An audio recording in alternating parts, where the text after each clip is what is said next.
You know, I was in the Affirmative Action, the U.S. Supreme Court. And to me, it was one of the best things that's ever done for America. Because it says to me that now you have to earn your own way. And one thing that made America great is that each individual had to earn their own way to become their best. And when they became their best, they made America the best. But then what affirmative action does, it takes away from that. And it says to you, you don't have to be your best. And we'll just take you pathetic. You can be pathetic, and as a result, the country is pathetic. When I was growing up, we were taught, without saying it, we were taught we had to be our best.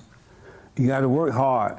You got to take care of yourself. You got to treat people the way that you would like to be treated. And so there are people out there now that are upset that they took affirmative action away based on color or anything like that. And I was thinking how evil human beings are. Human beings are evil to the core.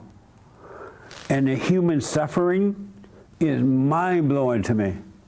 I had no idea the depths of human suffering until I started to wake up and overcome and really see what was happening in me, and I can see it inside of others. That's what's going to happen with you. When you overcome you, you're going to see exactly what's going on with others. And the beauty is you won't hate them for what you see. It will be impossible to get angry at them. It will be impossible to hate.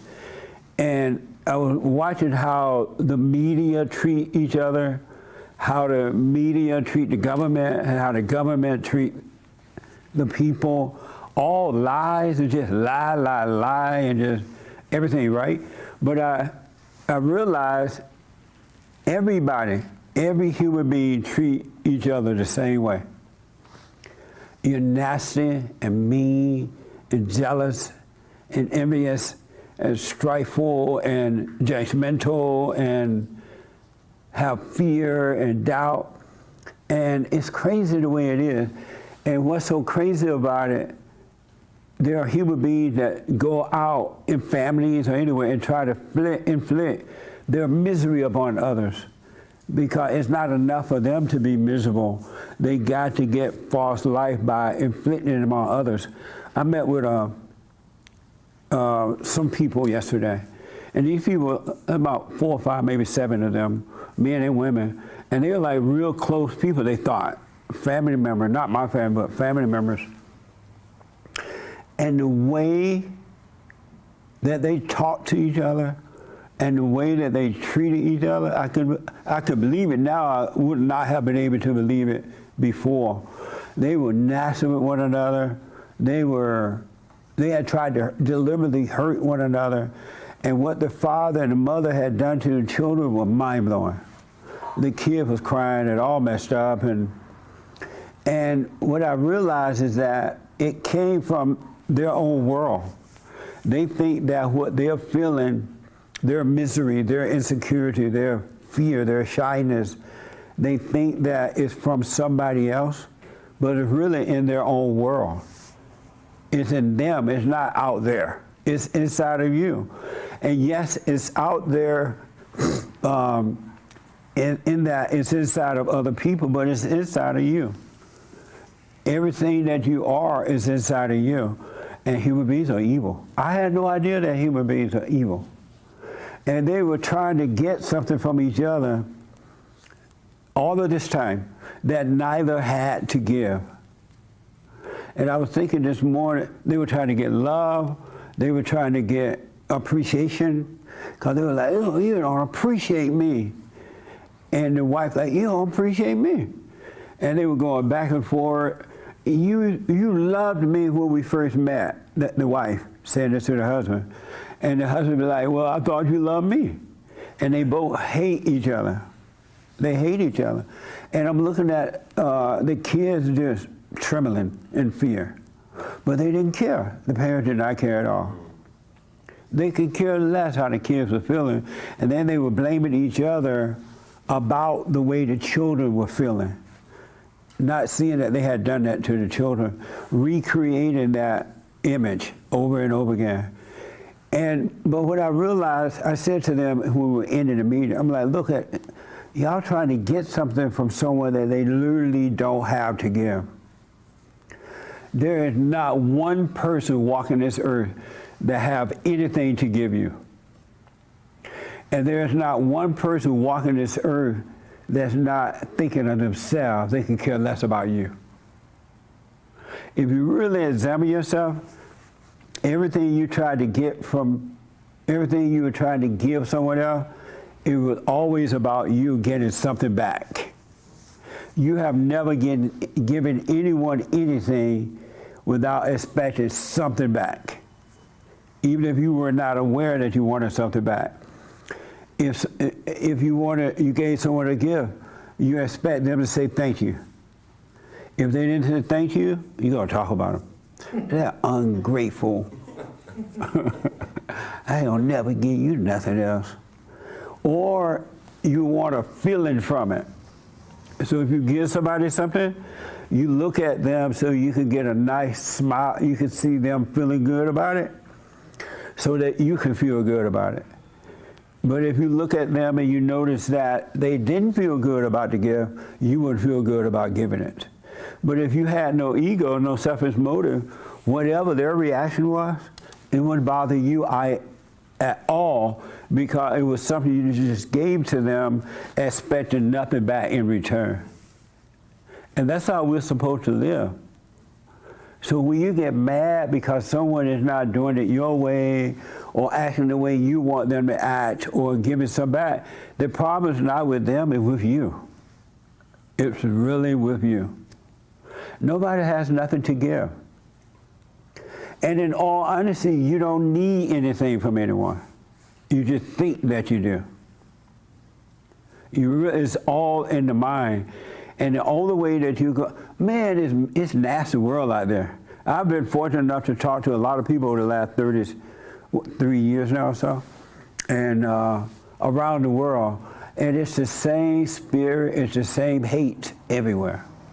Rarely do I run up on somebody that have real love. And there are several people who start out, they hear the message of forgiveness, they hear the message of go and forgive your mama, and they do it, but they don't hang in there and overcome. They're like, oh, this is taking too long. This is not going to work. This is too hard. Or this is that, and they'll walk away from it. And then there are some just come and just hear the message and walk away. But there are few that hang in there with it anyway. One or two that really want to overcome the fallen state. And they are the ones that suffer through it. They see it through. And I have to honestly tell you, there's no way around dying. Your ego has to die. You're never going to be free until your ego dies. And you're not going to know where you are with the ego thing until you let things happen, until you let life happen. And then see how you feel about it. Watch that ego nature. You got to let it happen. And if you get mad or glad, you get sad or lonely, if you get this, you got to feel it and let it happen. And I've come to realize that there is layers and layers of hell in us. It's not, when you first wake up, you think you're going to your mama and you're just going to forgive and then you're going to be free. What happened is you are free in that you now have the Spirit of God to work on your behalf. Prior to that, you didn't have Him. You only had evil because you're not forgiven. But when you go and forgive, you got to let Him work on your behalf because it's spiritual. And you got to don't quit. I don't care who else quit. Do not quit. And it's it's a painful ego death only because you think that is you. If you knew for sure that it wasn't you, that all this stuff you think and feel are not you, you could die just like that spiritually. But because it's so deep in there, you've identified with it so much, it's painful to overcome, so a lot of people give up. do not quit. Do not quit. Because when you quit, you're just going to get deeper into hell. May God have mercy on the soul that turn away from the light. And each human being, every human being, there's not one. Everyone you see in your world, everyone you see when you're moving about, just know they are in hell. And these people, they had money, they were doing well financially, they had their little degrees. It looked like they had it all, but inwardly they're miserable, trying to get some, and they realized the paperwork didn't even pay off. They paid buku money for a degree, and they are still miserable. Can't live together. You got to live with one another about not wanting anything from each other. And they both admitted that, and not just them, some others in the room, that they couldn't believe that they were trying to hurt other people, and by gossiping or revenge or trying to get something. They didn't realize that they were really doing that to other people. They thought it was the right thing to do. And then when they examine themselves, they see that they're worse than the person that they're trying to hurt, or the people they were trying to hurt. The people that are trying to hurt you are worse than the people that they're trying to hurt. Really. But you could be free, but you got to go through the layers and layers and layers of hell, of evil spirit that's made a home in your identity. So when somebody hurt you, just know, even you have to say it to yourself, that's not me that's feeling this. Those are not my thoughts. You got to defy the devil. You got to say to him, no, that's not me. It's really not you. You are possessed by the spirit and of the devil. It's not you at all. And you got to start, you must stop running. You got to run to the fear and not away from the fear. You got to run to the depression and not away from the depression. You got to run to the lonely. Let yourself be lonely.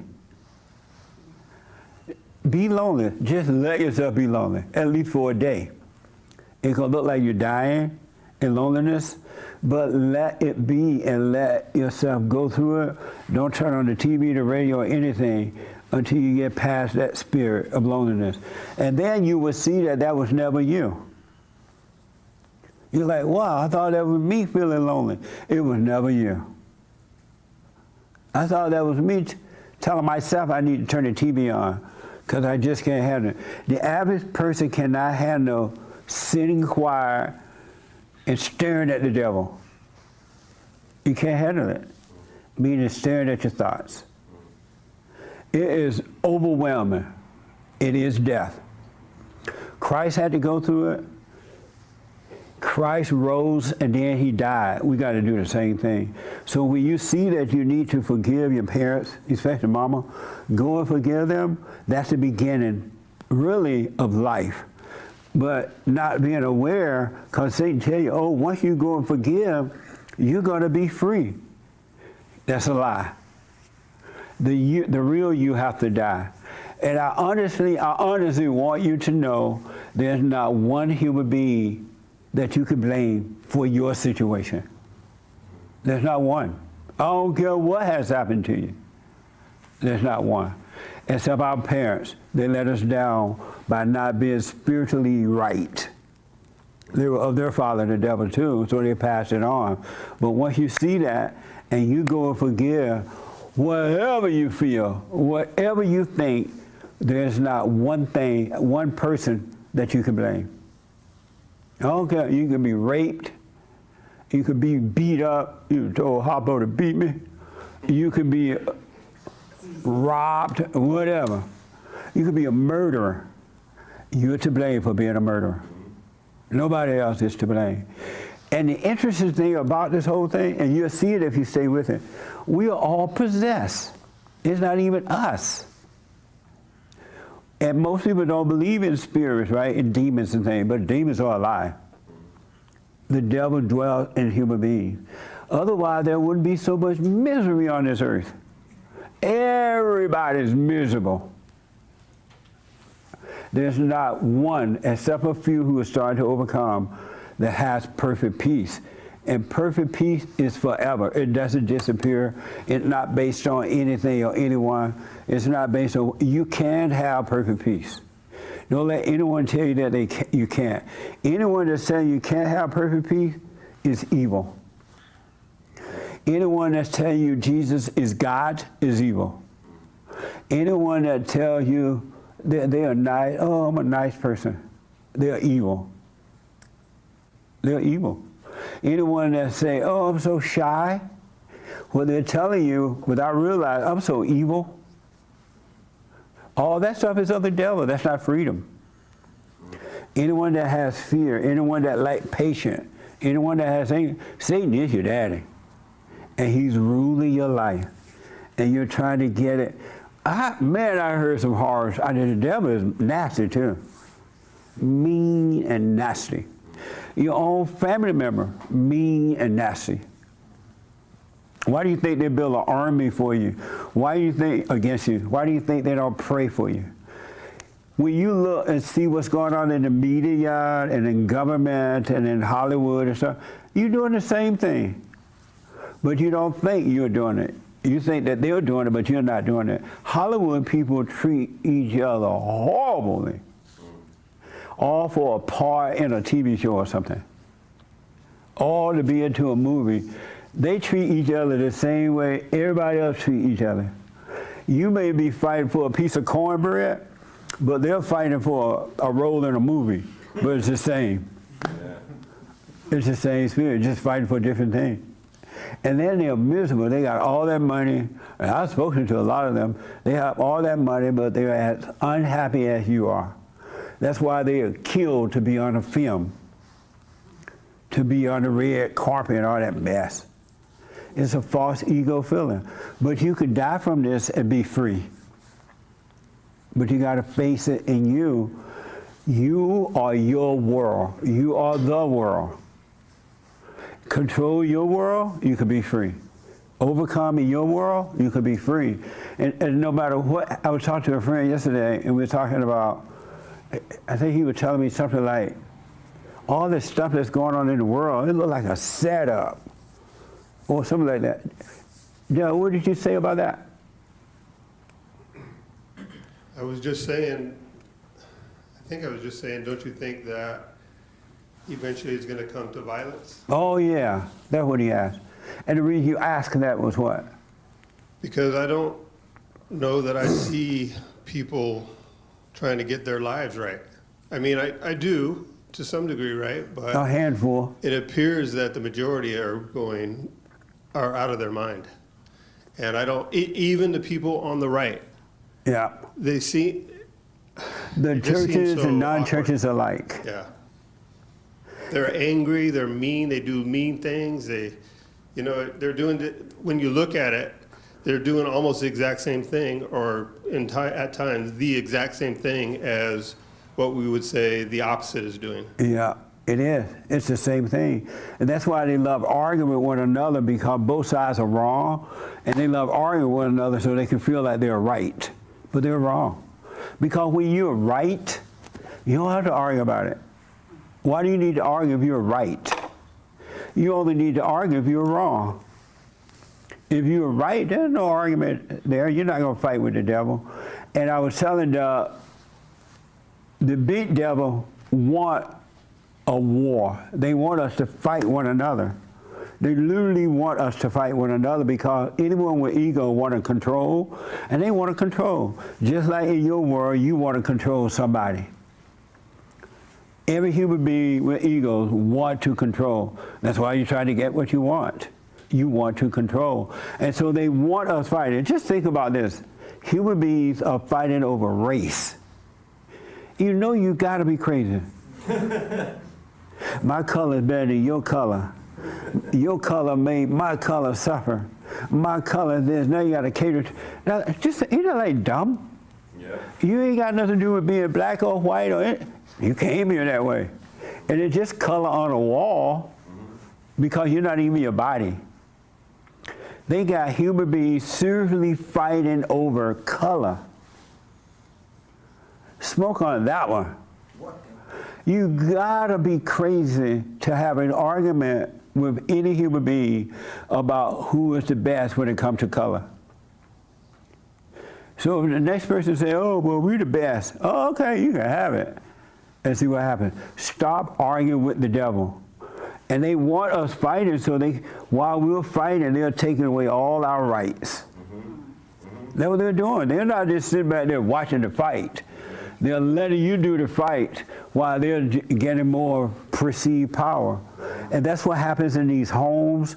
That's what happens in relationships.